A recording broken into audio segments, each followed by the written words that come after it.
Boa tarde, galera. Tudo bem com vocês? Seguinte, eu venho aqui para gravar esse novo vídeo explicando um pouco sobre algumas verdades sobre o Fusca que as pessoas, não que elas não saibam, mas que muitas vezes podem, durante o dia a dia, o novo universo Volkswagen AR século 21, podem acabar passando batido sobre essas ideias. O Fusca ele surgiu na Alemanha numa época que para a história foi um período obscuro, mas que não pode ser ignorado. Porque assim, o projeto era para ser um carro do povo, que pudesse andar relativamente bem e ser econômico, claro, e ao mesmo tempo, claro, o maior objetivo é poder levar uma família média alemã. Essa família média era composta por pai, mãe e 3 filhos, em média. Tá? O que eu quero dizer? Na prática, o Fusca ele tem as suas características e foi o carro que ergueu a Volkswagen, foi o carro a qual surgiram. O Fusca foi o modelo de lançamento de todas as características que outros carros tiveram.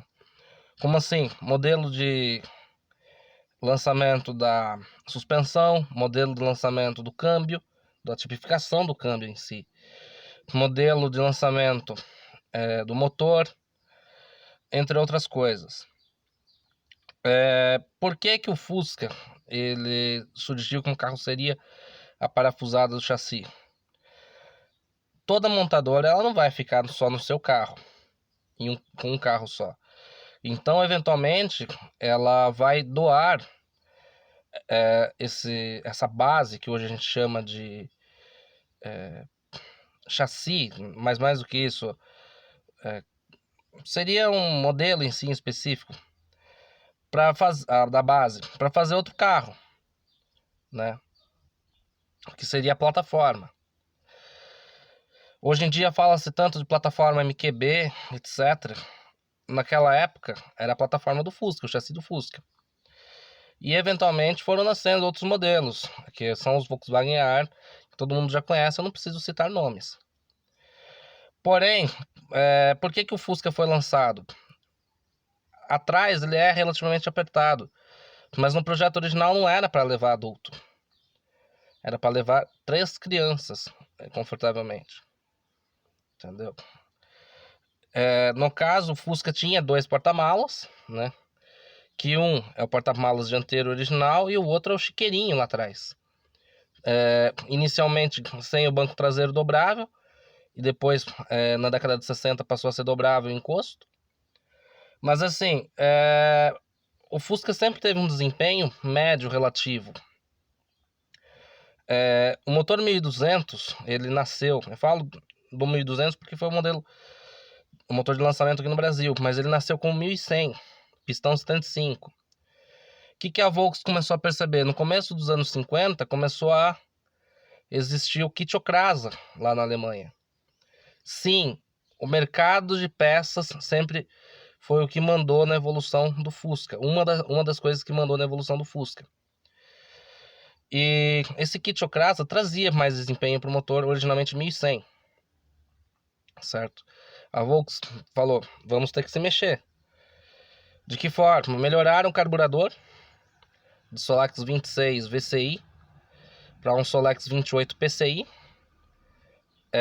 A borboleta 2 mm maior. No mesmo motor 1100, apesar de a borboleta ser maior do que o tamanho das válvulas de escapamento. Sim, esse é um outro segredo. Mas esse carburador já previa uma modificação do motor, que foi acho que por volta de 54, mais ou menos, que foi o lançamento do motor 1200, que sim, as válvulas daí casavam com esse carburador. O motor 1200 ele surgiu para ter um desempenho melhor de retomada com relação ao 1100. O 1100 era bom? Era. Mas o 1200 ele surgiu justamente aquela subida de giro de segunda, jogar uma terceira e o motor já responder melhor, certo? Por isso do pistão maior, de 75 para 77 milímetros. Continuando, a Volks percebeu, claro, ela dizia que o motor não se desgastava, que o motor que tinha menos RPM, só que ela percebeu que precisava o motor ser um pouco mais girador. Que foi quando surgiu em 1961 na Alemanha o tipo 3 com virabrequim de 69 milímetros. Sim, uma das coisas que torna o motor mais girador é o virabrequim, tá? É o virabrequim. Por que os carros atuais têm virabrequim cursado? Para poder ganhar mais giro. O limite de giro acaba ficando maior, certo? E com esse virabrequim de 69 milímetros, claro, aumentou a cilindrada para 1500, surgiu a dupla carburação no 1500S, surgiu um carburador deitado, que seria o Solex 32 PHN, surgiu o que seria conhecido aqui depois no Brasil, o modelo H30 PIC, mas na verdade era o Solex 28 PIC-T na mesma base, só com afogador elétrico. Continuando, esse virabrequim 69 já era um motor, um virabrequim um pouco mais cursado, então trazia um maior desempenho para o motor. Isso é um fato. E acabou sendo evoluído futuramente. Em 65, a Volkswagen da Alemanha, já para o modelo 66, lançou o motor 1300. O que era o motor 1300 lá na Alemanha? Qual que era o projeto? A ideia inicial era tirar o motor 1200 de linha.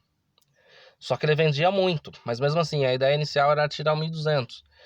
O que a gente faz? Vamos casar o tamanho do pistão do 1200 com o virabrequim do 1500. Surgiu o motor 1300, que é o motor mais cultuado aqui no Brasil até hoje. Sim, é o motor mais cultuado, por conta da economia de combustível, certo? Continuando. Esse motor 1300, ele acabou sendo um modelo intermediário na Alemanha. O que aqui no Brasil seria, por exemplo, a versão 1300L lançada. Mas é aí que depois eu falo a respeito dela. Mas continuando, o motor 1300 ele veio para substituir o 1200, o que de fato, infelizmente, não aconteceu na Alemanha, mas aconteceu no Brasil. Só que acontece, as pessoas têm que entender, falando a respeito da manutenção do Fusca, que a própria Volkswagen ela veio evoluindo durante a década de 60 até que chegou em 1968. Mecanicamente, o Fusca, a partir de 68, as evoluções foram mais, como posso dizer, por necessidade, não foram por questão de aprimoramento de modelo. Como assim? O Dynamo, que foi lançado em 68, o projeto do Dynamo 12 volts, ficou até 83, originalmente no início Bosch, depois fabricado pela Vapsa. O sistema de ignição 12 volts também continuou. Então, assim, eu diria que foi um pequeno divisor de águas. Mas continuando, há alguns melhoramentos, suspensão, motor, câmbio, eram coisas que já tinham em outros carros dentro da Volkswagen. O Fuscão 1500 era basicamente um Fusca com suspensão dianteira do que seria Variant, já do caixão, 1600, só que com tambor de 4 furos, né? E originalmente na dianteira com freios a tambor também, mas com opcional de freio a disco. Na traseira, a bitola traseira mais larga, barra compensadora, coisas que já existiam em outros carros, Carmanguia, por exemplo. Relação de diferencial mais longa, 833, era para o carro poder andar melhor na estrada. Coisas que as pessoas não entendem. Um fato: a Volkswagen sempre trabalhou nos Volkswagen AR com pneus, exceto o Gol BX, com pneus entre média de 64 ou 65 centímetros de altura. É o ideal.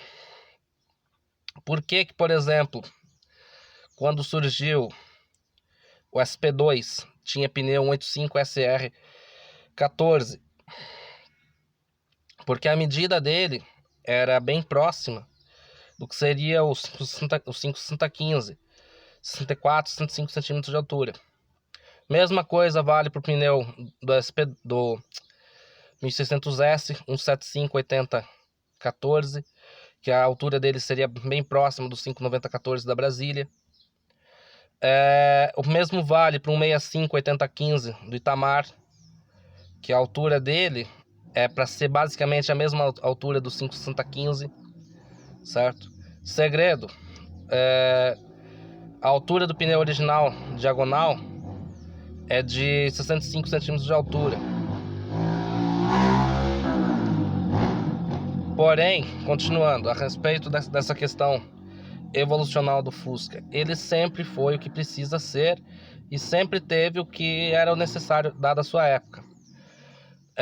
Por que a Volkswagen ela manteve essa relação 35/8 no 1300 originalmente? Por questão de torque em baixa, por questão de economia de combustível na cidade. O Fusca 1300 acabou evoluindo durante a década de 60 para ser um carro mais urbano. Se você queria um carro para andar na estrada, você compraria o 1600, isso a partir de 75, 76. Mas vamos falar um pouquinho agora do Fusca 1500. Por que a Volkswagen colocou a relação 8/33? Com a quarta 0,89 e os pneus 560/15, exatamente a 100 km por hora, ele estaria a 3.000 RPM real. Tá? Isso falando em velocidade real e RPM real do motor, que é o ideal para uso na estrada. Você tinha um câmbio médio. Por isso que o Fuscão 1500 é cultuado por ser um modelo top, um dos modelos mais legais. Por conta disso, o carro era considerado um carro equilibrado. Tinha torque do motor, o motor tinha uma boa aceleração, era um carburador só, coisa que o brasileiro sempre quis. Era dínamo, mas isso não importava, não fazia diferença muito na época. Tinha platinado, não tinha ignição eletrônica, então também não faria diferença, né? A ignição eletrônica começou na Volkswagen no Brasil em 1982, apenas. Continuando, a linha 1600, ela veio para trazer uma resposta melhor de retomada na estrada. O 1600S era um carro para você ter uma pegada mais esportiva de arrancada e retomada, de baixa. Você esticando as marchas, primeira, segunda, terceira. Por isso que ele tinha originalmente de tabela uma reciclagem mais voltada para essa questão de desempenho e ao mesmo tempo também o receio da Volkswagen, economia de combustível por conta de ter um principal maior. No caso, o principal era maior, mas não tão grande assim por receio de economia de combustível. Quando surgiu o 1600, em 75, para substituir tanto o Fusca 1500 quanto o 1600S Bizorrão, o 1600 ele surgiu para ser um carro mais para estrada. Na estrada, o que você precisa? Um alargamento da curva de torque do motor, certo? Você precisa de um alargamento da curva de torque do motor na estrada, tá? Por isso, da ciclagem do 1600 AR 110, principal 155 com os Ventures 24, para o motor ter uma resposta melhor de retomada na estrada, tá? Mas falando a respeito da evolução do Fusca ali nos anos 70, muitas coisas só foram incrementadas por exigência do Detran. Não vou citar quais, mas foram a maioria das modificações nos anos 70, no final dos anos 70. Para-brisa, fechadura de porta, etc. Continuando, o Fusca ele foi evoluindo, a Volkswagen foi ajustando o Fusca às necessidades do gosto do mercado brasileiro. O brasileiro amava o Fusca 1300. Foi uma paixão à primeira vista, eu diria. Quando lançaram o Pé de Boi, em 65, a Volkswagen percebeu que o brasileiro não gostava de carro simples. Só que o Fusca já era considerado um carro simples, então eles meio que ficaram perdidos. O brasileiro ele gosta do quê? De bom acabamento, detalhamento, visual, não importando muito a sua mecânica. Como assim? O brasileiro não gostava de correr, esse era o perfil. Claro, você tinha a versão mais esportiva, o 1600, quem quisesse andar na estrada que comprasse o 1600. Mas para uso normal, o motor 1300 era um dos mais confiáveis, por questão também de preço. Então o que a Volkswagen acabou fazendo? Quando lançou em 1970 o Fuscão 1500, tinha tanto a versão 1300 quanto a versão 1500. Em 73, a Volks lançou um Fuscão 1500 básico, assim como outras versões, que seria a opção 1. Lançou um 1500 básico em 73. Não pegou. Por que que não pegou? Porque o brasileiro, como eu falei, não importa tanto a questão da mecânica. Porque o brasileiro quer economia de combustível para poder andar bastante, não importando tanto a velocidade, mas sim poder andar bastante, mas com economia de combustível e poder ter um relativo conforto. Isso foi o que o brasileiro sempre esperou quando comprar um carro. E foi, no caso, a versão 1500 Standard, não que foi rejeitada, mas não foi muito vendida.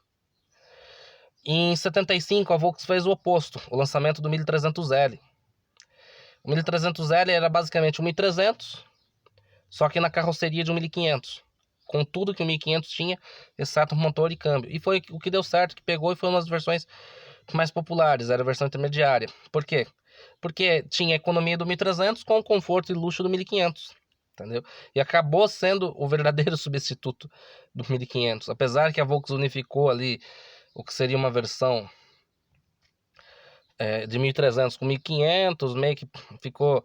o mercado foi redimensionado em 75, mais um... seria o... vamos por segundo semestre, velho. 75. Só que continuando, o que o brasileiro sempre esperou? Economia de combustível, entendeu? Com um relativo funcionamento bom. Só que assim, continuando, evolucionalmente. O Fusca sempre teve algumas características. Uma delas, batida de válvula, por ter tucho mecânico. Platinado. Com condensador. Não que foi uma coisa que o brasileiro reclamasse, mas sim que enche o saco ficar toda hora mexendo. A questão do dínamo.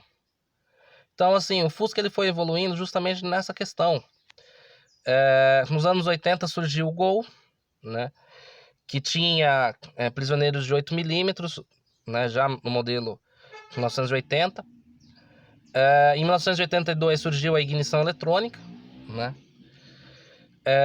Em 83 teve o redimensionamento de toda a linha. O que a Volks foi fazendo? Foi evoluindo. O que a gente pode melhorar no carro?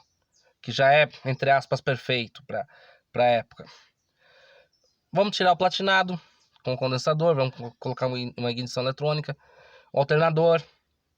Isso foram coisas que o brasileiro sempre esperou. O brasileiro nunca foi fã de dupla carburação, por conta de, na prática, não saber regular. Então, por isso que a Volks do Brasil também, ela sempre insistiu no H30 Peak, em todas as versões, 1300, 1500, 1600, etc. Por questão de facilidade de manutenção, era tudo a mesma coisa, basicamente. Se a pessoa não quisesse mexer na giclagem, era só fazer uma limpeza de carburador, vai lá na Autopeças, compra um kit de reparo, troca e boa. Então, assim, basicamente é isso. O que a Volks foi fazendo? Em 1983 surgiu o bloco AS21, que era para melhorar uma das coisas, não vou dizer que era o calcanhar de Aquiles, mas melhorar a questão do sistema de arrefecimento, que é o cilindro 3 esquentar um pouquinho mais, né? Essa foi um dos motivos. E além a questão do lançamento de um novo comando, que seria basicamente um comando, entre aspas, flex, poderia usar para todo tipo de motor, poderia utilizar para álcool, para gasolina, etc. Que é o comando torque. Não estou falando bem, mas sim questão evolucional. Mas eu também gosto do comando torque, por questão de economia de combustível. Em 84, o que a Volks pensou? Vamos colocar a ignição eletrônica de série, alternador. Vamos melhorar a questão da batida de válvula, que foi o cabeçote de 6 aletas. Fizeram algumas melhorias no mesmo cabeçote, questão de emissão de poluentes. O que eles pensaram? Questão do câmbio. Vamos colocar um câmbio que vá tornar o Fusca um pouco mais interessante na estrada, que foi a relação 831 mesmo da SP2. Qual que foi o pensamento da Volkswagen? Em 83, eles tiraram a linha 1600 de linha e ficou somente 1300. Na prática, se você alongar um diferencial, já no caso, sabendo que o motor a ar ele não tem tanto torque assim, dada a sua taxa de compressão, só que por que a Volkswagen manteve a taxa de compressão baixa? Por questão de superaquecimento, em primeiro lugar, em questão de segundo lugar de batida de pino, Em terceiro lugar, economia de combustível, por isso do formato de câmara mais arredondado, com a área de squish mais fechada um pouco, para aproveitar melhor essa menor taxa de compressão e tornar o motor um pouco mais econômico e até relativamente elástico de retomada, que é basicamente dar uma esticadinha de segunda, jogar terceira e esticar um pouquinho e jogar quarta. Basicamente foi esse o planejamento da Volkswagen. Então assim, com o câmbio 835, sim, ele fica relativamente curto. Só que, se você colocasse uma quinta no 835, além da questão do projeto de câmbio, o motor a ar não conseguiria tocar uma engrenagem, digamos que seria um overdrive, uma engrenagem mais longa, tá? Falando com relação à questão de torque. A gente sabe que daria para tocar assim, o câmbio de 5 marchas, não é problema. Daria. Só que nos padrões da Volkswagen eles acharam que ficaria muito longo o câmbio. O que eles pensaram? Com a relação 8/31, a quarta marcha 0,88 basicamente seria como se fosse uma quinta no 835, mas com a benesse de manter uma quarta marcha mais curta, no caso a 0,88, uma engrenagem mais curta, então o motor facilitaria para tocar, entendeu? Esse foi um pensamento evolucional que a Volkswagen aplicou no começo da década de 60 e que até deu certo, que infelizmente ela errou a relação 7/31 dos 1100, originalmente dos 1200 até 61, originalmente eles tinham uma quarta marcha mais acho que mais curta e uma relação diferencial um pouquinho mais longa, entendeu?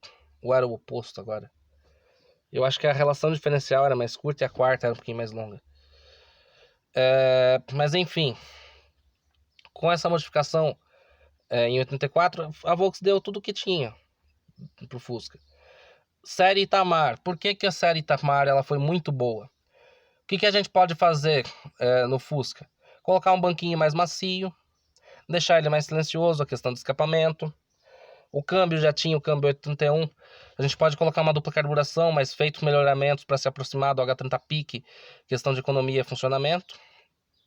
A pessoa não precisaria ficar regulando toda hora. Então, basicamente é isso. Uma ignição eletrônica, cinto de segurança retrátil, tudo que o dono de um Fusca sempre quis, certo? E basicamente é isso.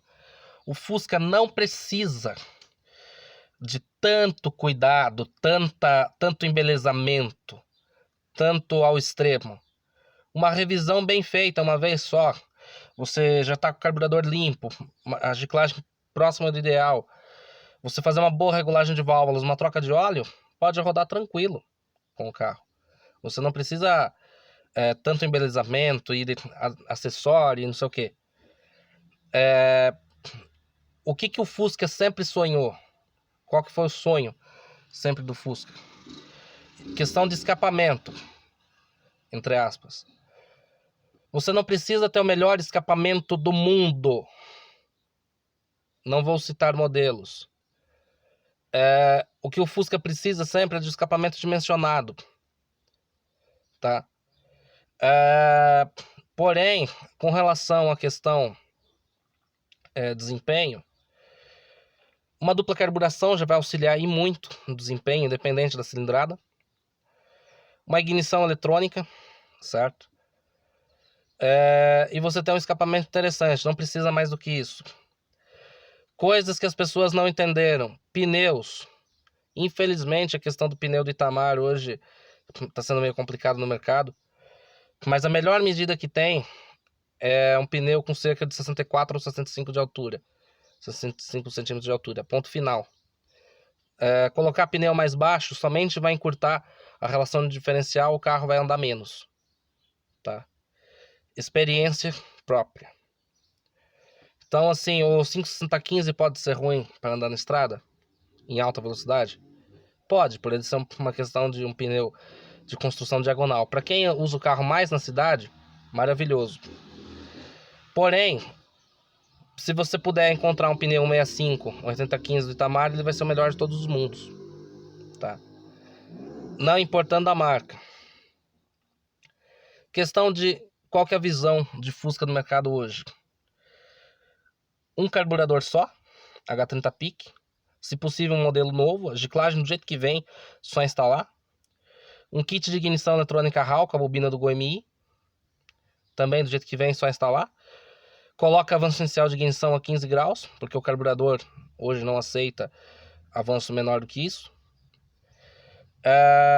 Escapamento, qualquer modelo que você quiser, mas originalmente pode ser um escapamento do modelo original, caixa oca, caixa quadrada, com as ponteirinhas originais. Mas o escapamento, qualquer modelo que você quiser, dos mais baratos. E aí tem um outro segredo. O escapamento original Volkswagen. Por que que ele era, entre aspas, melhor? Porque ele tinha um dimensionamento interno para igualar a pressão de saída de todos os cilindros, tornando o motor também um pouco mais solto, certo? E mais silencioso, que é dos escapamentos os mais silenciosos. Isso falando dos modelos até 86. Então, assim, Fusca é isso, não precisa mais do que isso. Questão de ajuste de giclagem da dupla carburação, posso abordar no próximo vídeo. Mas já tem vídeo aqui no canal falando a respeito do segredo na giclagem da dupla carburação.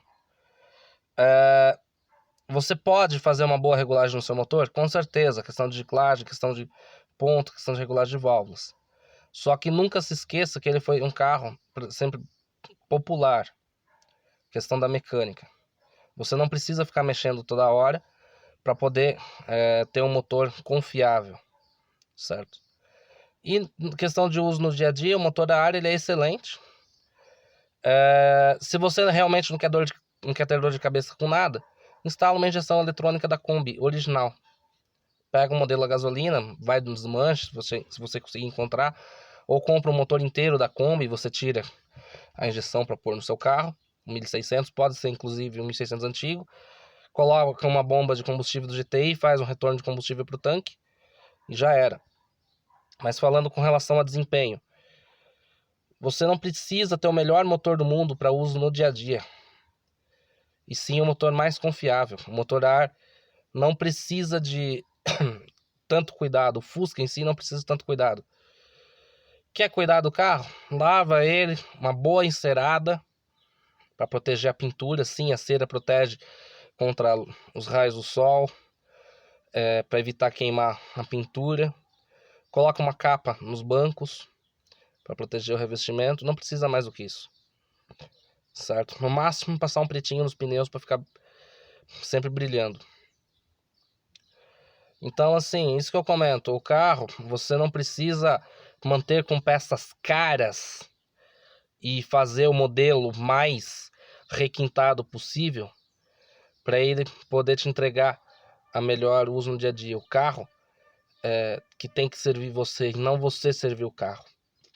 Tá joia, galera? Eu comento isso porque muita gente, você vê por aí situações de gastar rios de dinheiro e, sim, eventualmente numa venda pode ser que tenha parte do retorno, mas um carro 100% original com certeza vai valer muito mais. Isso é um fato inegável. Tá joia, galera? Fiquem com Deus. Abração!